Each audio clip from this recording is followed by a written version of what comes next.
Makan bergizi gratis kok bisa bikin anak keracunan? Halo semuanya, dengan Dr. Erta, spesialis jantung dan pembuluh darah dari Klinikera. Jujur saja, saya itu kaget mendengar kabar dari Cipongkor, Kabupaten Bandung Barat, daerah yang dekat sekali dengan tempat saya tinggal. Ada program makanan bergizi gratis yang niatnya itu mulia, tapi malah bikin sekitar 400 anak jadi korban keracunan massal. Sebagai orang tua dan juga dokter, saya ikut prihatin. Makanya, saya mau bahas sedikit tentang program ini. Apakah sebenarnya diperlukan, di mana letak masalahnya, dan apa yang bisa diperbaiki? Kalau dipikir-pikir, idenya sebenarnya itu bagus banget. Pemerintah itu ingin anak-anak kita itu sehat, tumbuh kuat, otaknya cemerlang. Karena faktanya, masalah gizi buruk di Indonesia itu masih tinggi. Saya sering menemui anak dengan penyakit jantung bawaan yang berat badannya itu kurang. Setiap kali saya tanya ke orang tuanya, jawabannya itu mirip-mirip. Dok, kami nggak mampu beli lauk yang cukup. Nah itu adalah realitas pahit di lapangan. Jadi, program makanan bergizi gratis ini niatnya mulia, mengisi celah yang selama ini kosong. Saya kasih contoh nyata.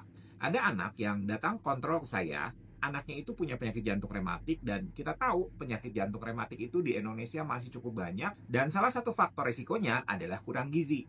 Jadi ketika saya mengobati anak dengan penyakit jantung rematik, gizi anak itu menjadi salah satu hal yang saya perhatikan. Ketika saya tanya, makanan sehari-hari itu apa? Ternyata sehari-hari itu anaknya makan nasi dengan tahu tempe. Itu pun porsinya kecil. Daging ayam katanya itu paling dapat seminggu sekali di pesantren. Telur hanya kalau ada sumbangan. Padahal tubuh mereka itu butuh protein setiap hari. Jadi jangan heran kalau anak-anak jadi gampang sakit, konsentrasi di kelas menurun, bahkan tumbuh kembangnya itu terhambat. Nah, dari sini saya bisa paham kenapa program makan bergizi gratis itu dicanangkan. Tapi, masalahnya itu muncul ketika niat baik ini tidak diimbangi dengan pelaksanaan yang rapi.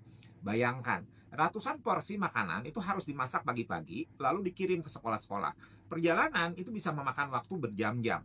Kalau pengemasannya itu asal, apalagi kita tahu suhu tropis seperti kita, makanan itu cepat banget basi. Ibaratnya baru masak ayam jam 5 pagi, tapi baru dimakan anak jam 12 siang, lewat 5 jam lebih di kotak tertutup. Hasilnya mungkin bukan makanan bergizi gratis, tapi dapat bakteri gratis. Nah inilah yang akhirnya bikin anak-anak muntah, pusing, diare, bahkan ada yang sampai kejang. Bisa dibilang, makanan sehat itu seperti jodoh. Harus tepat waktu, tepat orang, dan tepat cara penyajiannya. Kalau telat basi, kalau salah orang ditolak. Kalau salah cara, ya bisa bikin perut sakit.